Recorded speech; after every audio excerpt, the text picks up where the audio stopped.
taking an Uber as an option from being taken from point A to point B is actually something good. Considering that a lot of people don't have their own, well, their own car, or if they're have been to drinking too much, they have been can pick the option as with an Uber. I have been taking Uber myself for a number of occasions, but there's only one occasion when it comes to Uber drivings where with one particular Uber driver I was, well, felt creeped out of. This happened just about a month ago. My name is Madison and I'm 24 years old, and I was actually going to see my boyfriend Luke. We didn't live together at the time, but we were made some plans of that. But we had made plans to have dinner at his place and then watch a few movies in the evening.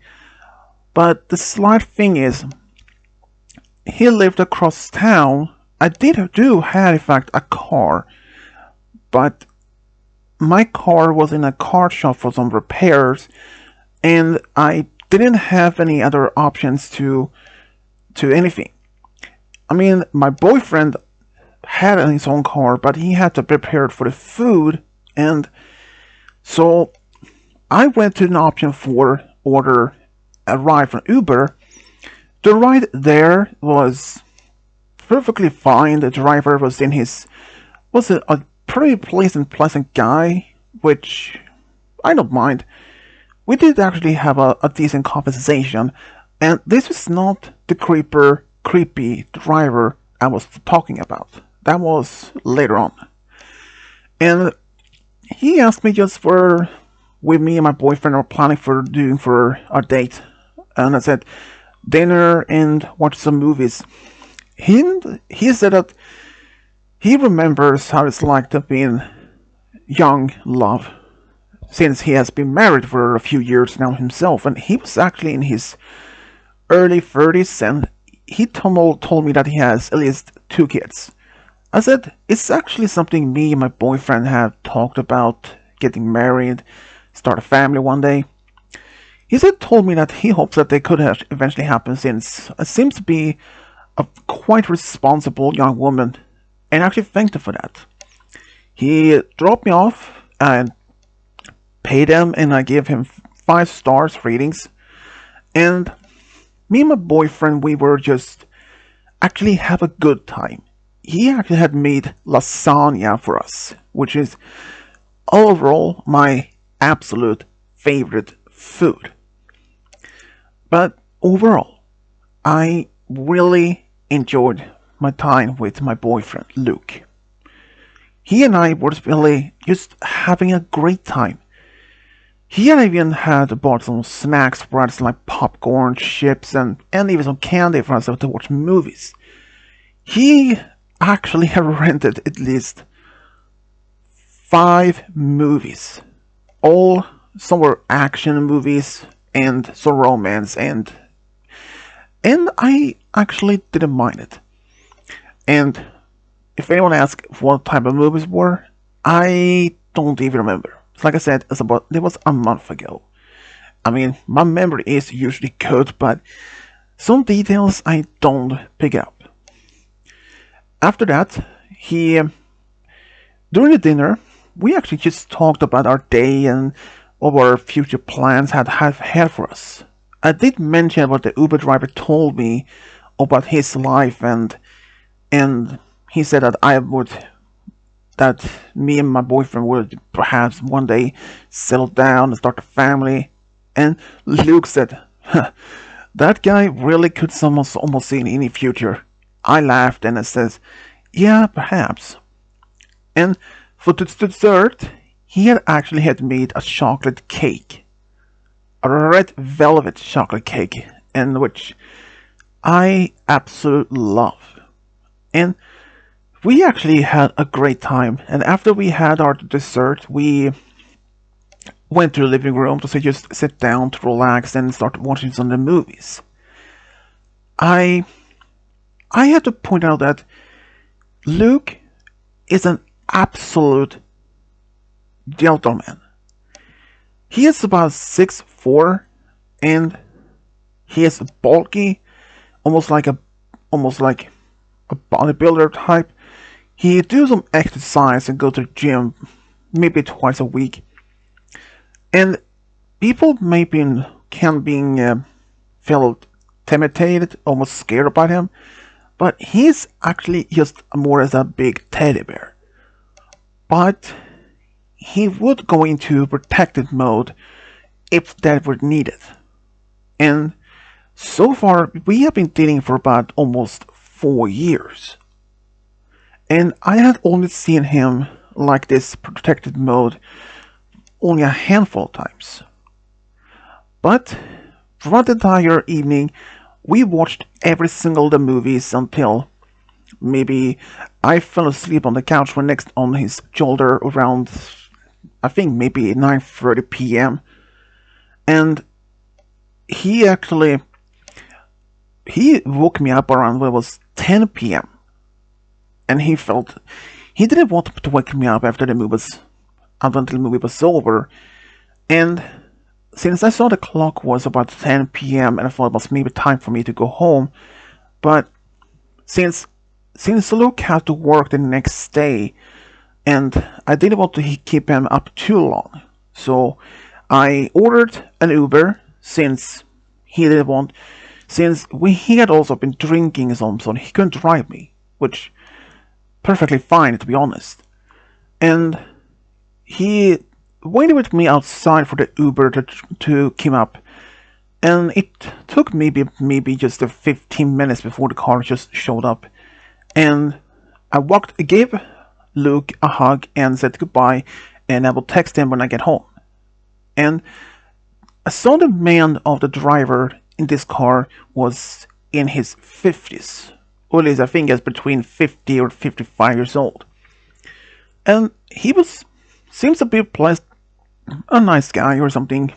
And after maybe just only a few minutes on the ride, he started asking me how my evening had been so far. I mean, I don't mind if the driver asks me how my evening or my day had been, just being polite. And I told him that my evening had actually been just a great time.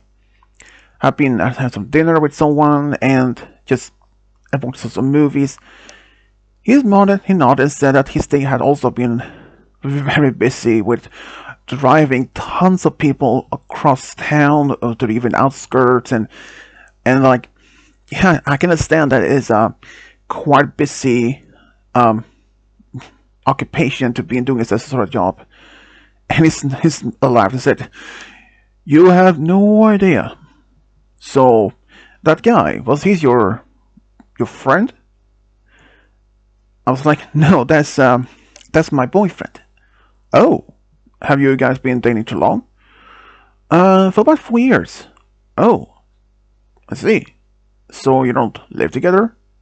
I started feeling that he was trying to probe me for answers for something that was not necessarily any creepy anyways, but I said no, but we have been thinking about it.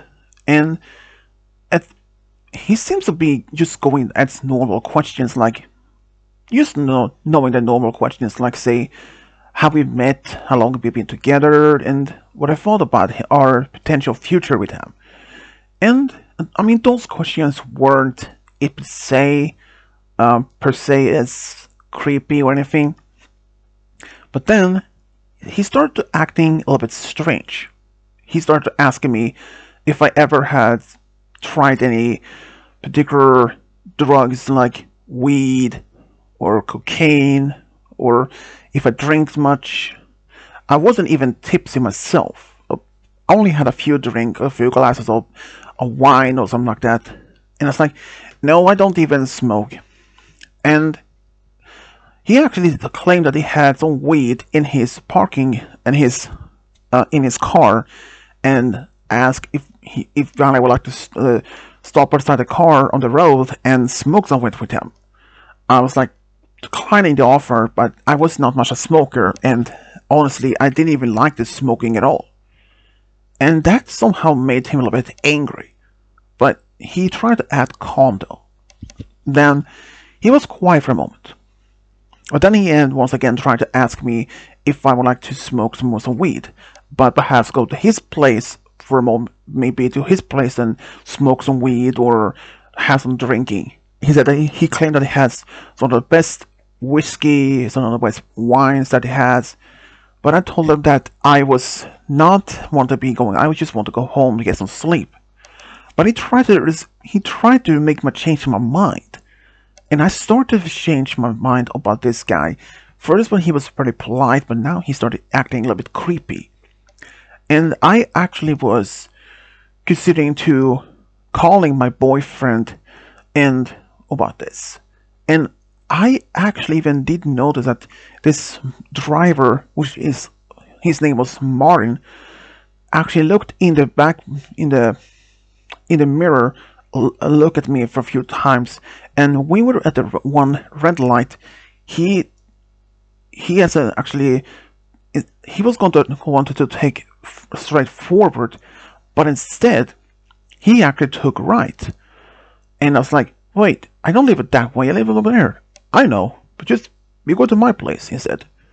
But I told him I was not interested in going to his place, but he said, you are going to my place, whatever you want it or not. We're going to have a good time, he said. I was getting creepy, and I was actually having my phone out and texting Luke what was going on. Texting like this driver is not taking me home, he's taking to his place, and he's creeping me out.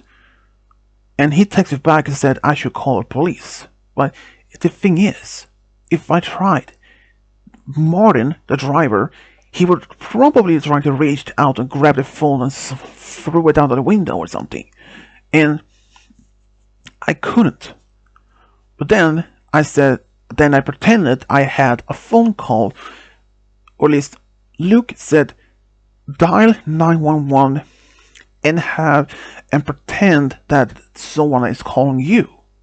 I was like, that might work, but it's a worth the risk. So I did that.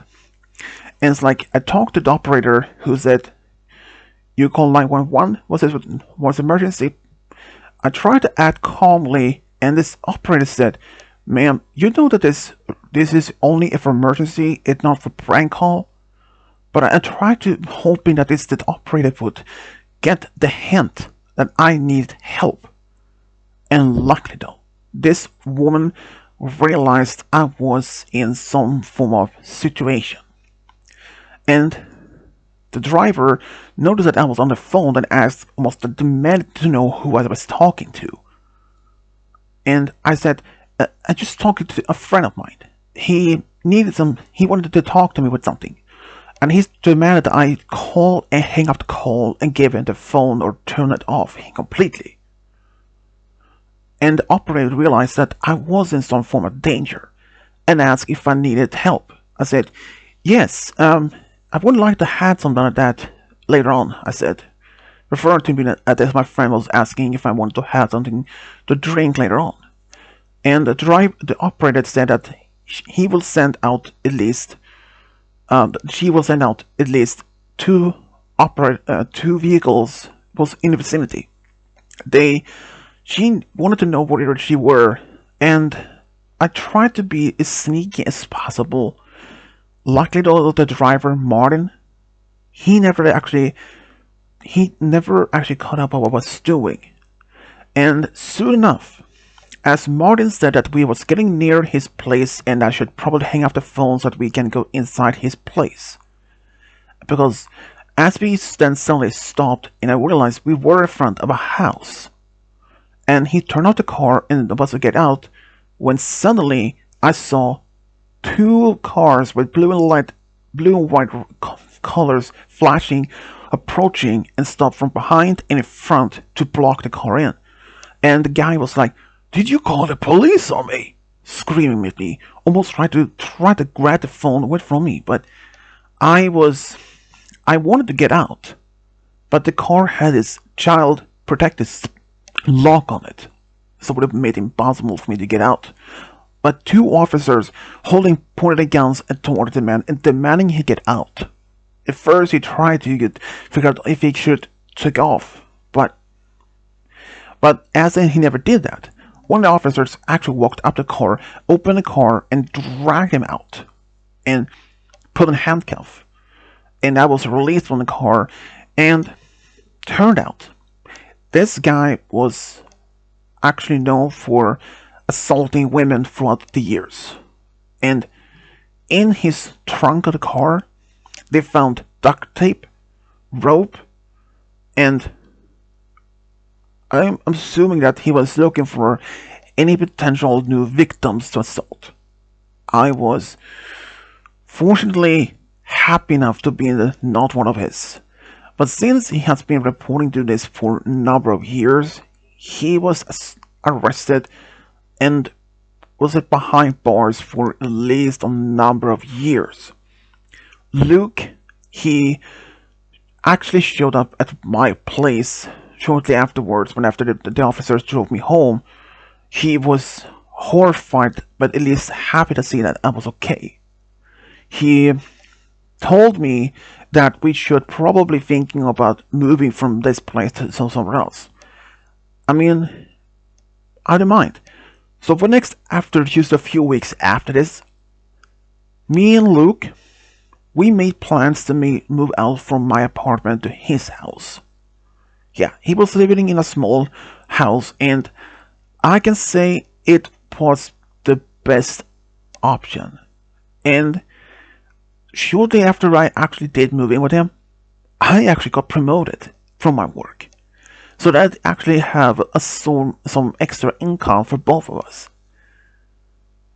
So from a night was spending from a pleasant night with my boyfriend to almost being a potential being assaulted or perhaps even kidnapped, or who knows what else could have happened. I mean, what else? I mean, who knows what else this man had in mind to do with me? I mean, considering that the man is not going to be released for, I think, maybe for the next almost 40 years. And even if he gets out, he will be like in his 90 years old. So, yeah, it's unlikely I would not see this guy ever again. So, to my creepy Uber driver, please, let us never want to meet you ever again. If you do, my boyfriend will protect me against you.